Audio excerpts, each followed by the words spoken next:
Life today revolves around technology. And when something goes wrong, it can be so frustrating. Sometimes you just wish machines could be a bit more helpful. Nicer. Neil, this one's stuck. Thank you. You're welcome. Well, here's a scientist who wants to change things. She's working hard to design machines that are so much like us. We might even consider them our friends. Friends. Sounds familiar.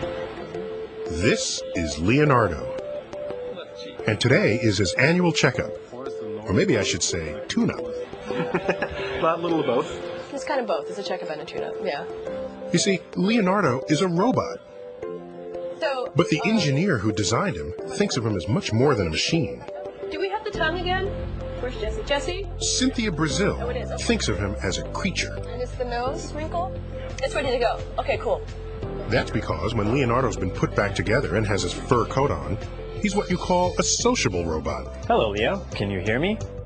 A new breed of robot that Cynthia and her students are designing in the Robotic Life Lab at MIT. This is the most amazing place you could imagine. It's like working in Santa's workshop. Leo, this is Elmo. Can you find Elmo? Cynthia's goal is to make robots that aren't just smart, but that can learn the way people do, Good, Leo. communicate the way people do, even become our friends. What does it really mean to design a robot that understands and interacts and treats people as people?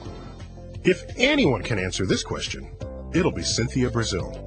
She's fearless, so she tries anything, and she just seems to have no concern whatsoever that it might fail. She just does it, and can't think of any cases where it actually has failed. If you look at the field of robotics today, you can say robots have been in the deepest oceans, they've been to Mars, they've been all these places, but they're just now starting to come into your living room. Your living room is the final frontier for robots. That's because the living room is not an easy place for a robot to exist. After all, robotic vacuums like this one that are supposed to clean your house by themselves can't tell the difference between a chair leg and a human leg. Oh, is it going to go under the chair? They're just things to avoid, or in this case, escape from. But for robots to become more than just tools, for them to become our partners, as Cynthia hopes, they need the same social skills as people, including emotion. Yeah. Through our evolution, we're so specialized for social interaction. So if you can really design robots that can interact with people in this very natural interpersonal way, I think that would be great. You won't have to have people read manuals in order to operate them. They'll be able to just interact with the robot the way that they would want to, which we think will be as people interact with other living things. But wait a minute. I've just about had enough of you. Robots with emotion? Isn't that just something from the movies? You scrap pile. In Cynthia's case, that's exactly where it started. I was about 10 years old and I saw the first Star Wars movie. Excuse me, sir, but that R2 unit is in prime condition. A real bargain. You saw R2-D2 and C-3PO and it's like, that is the coolest thing I've ever seen. Now, don't you forget this. R2-D2 and C-3PO were really kind of your sidekicks. They were really kind of your friends. That was really sort of the beginning of her inspiration to do what she does now. The daughter of two scientists, Cynthia had robots on the brain. And in third grade in Livermore, California, she wrote a story that was strangely prophetic. I talked about this robot that stole Huckleberry Pies. That apparently was a robot that was created by the Klingon Empire. The last sentence, I think, was perhaps the most salient, which is, and its feelings run on a computer. So, I mean, even then, it was just kind of a given for me that robots would have emotions and feelings. Her teacher's only comment, proofread next time. Cynthia's passion for robots soon switched to sports. She was actually a fairly accomplished tennis player, soccer, and all these things growing up. That took me by surprise. I hadn't really expected that she was such a jock. I would have expected maybe more of an egghead.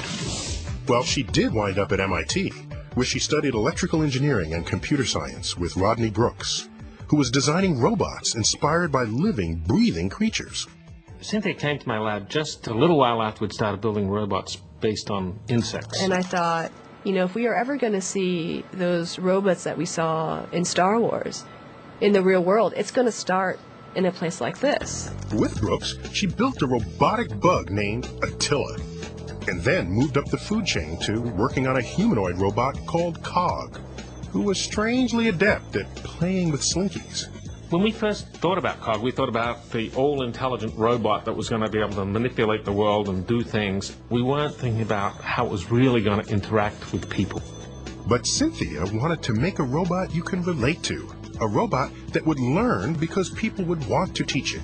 She has this vision of robots. You build them starting with the social interaction, and you build the intelligence out from that. Cynthia came up with the phrase, appliance or friend. But how do you make a robot that's more friend than appliance? Long before Cynthia had her own kids, Ryan and Nathan, she hit on an idea. Sweetie. What if you could get people to relate to a robot in the same way a parent relates to a child? If you look at the way an adult interacts with an infant or a very young child, you fundamentally have this highly sophisticated being interacting with an immature version of it. But yet you can still have a very genuine interaction. So we leverage that in building these robots that are also very youthful in their nature. It's a little trickier with the robots because the robots, of course, don't have these wonderful little brains and bodies that infants have. You know, it's a sort of very low-pass kind of crude approximation of that. Beginning in the late 1990s, Cynthia rolled up her sleeves and got out the toolkit to build a new kind of robot based on theories of child development. She's willing to have way out ideas and pursue them. At the same time, she will delve into any technology to put all the pieces together to make it happen. What she came up with was a robotic head named Kismet, with baby-like features such as prominent eyes to draw people into a social relationship. You're such a cute little robot. No. She programmed Kismet to analyze the emotional intent of the person speaking to it, based on the pitch and intensity of their voice. No. Then, all on its own, Kismet computed the right emotional response, which it expressed in its face, posture, and voice. People very quickly would become enamored and attached to the robot, but you almost can't help it because it was really adorable. Kismet, I think we got something going on here. You and me. Cynthia managed to get this being with a presence. Before Cynthia's work with Kismet, the question was, how does the robot react to the world? What Cynthia brought was, how do people react to the robot? Overnight, Kismet and Cynthia were superstars. The name Kismet means fate in Turkish. And around this time, Cynthia sent a fateful email to someone she had met a few years before. And the email is basically, you know, hi, it's Cynthia, do you remember me? Which I thought was kind of a funny thing, so of course I remembered her. Cynthia and Bobby were eventually married, but not before Hollywood called. Steven Spielberg was just finishing the movie AI, a futuristic tale about the day scientists would program robots with the ultimate human emotion. Tell me, what is love? I met Steven Spielberg and gave him a little primer on AI and met Stan. Stan was Stan Winston, legendary creator of movie creatures like the robots in Terminator.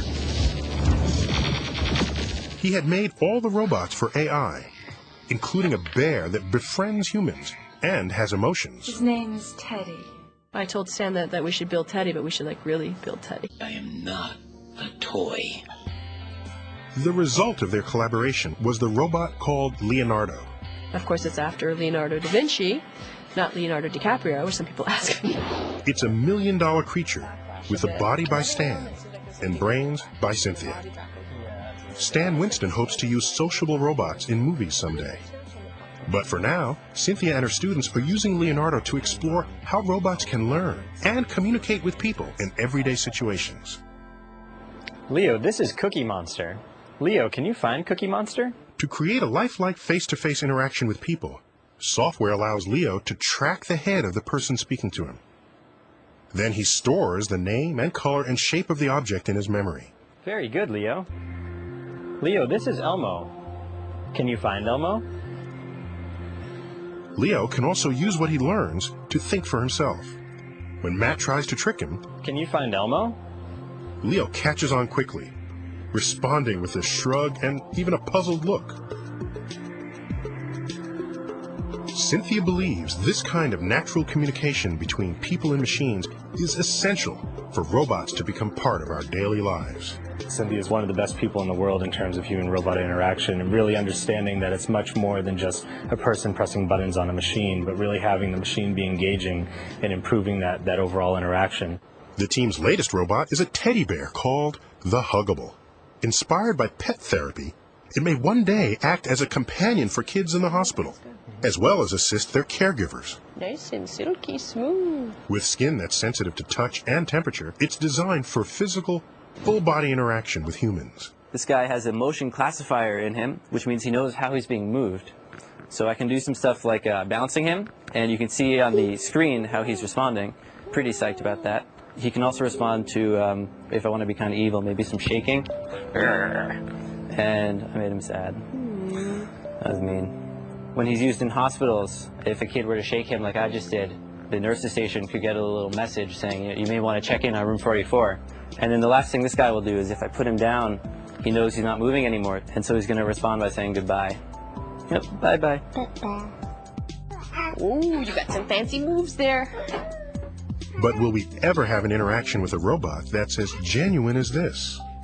And if so, would that be a good thing?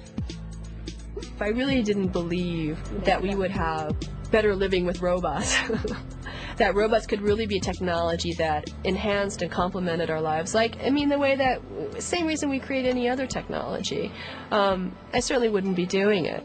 Maybe Nathan and Ryan could be among the first kids to grow up with robots that go beyond just the notion of a vacuum cleaner, but actually socially and emotionally engaging and interactive robots would be pretty cool. I do think in time people will have sort of relationships with certain kinds of robots, not every robot, but certain kinds of robots where they might feel that it is a sort of friendship that is going to be of a robot humankind.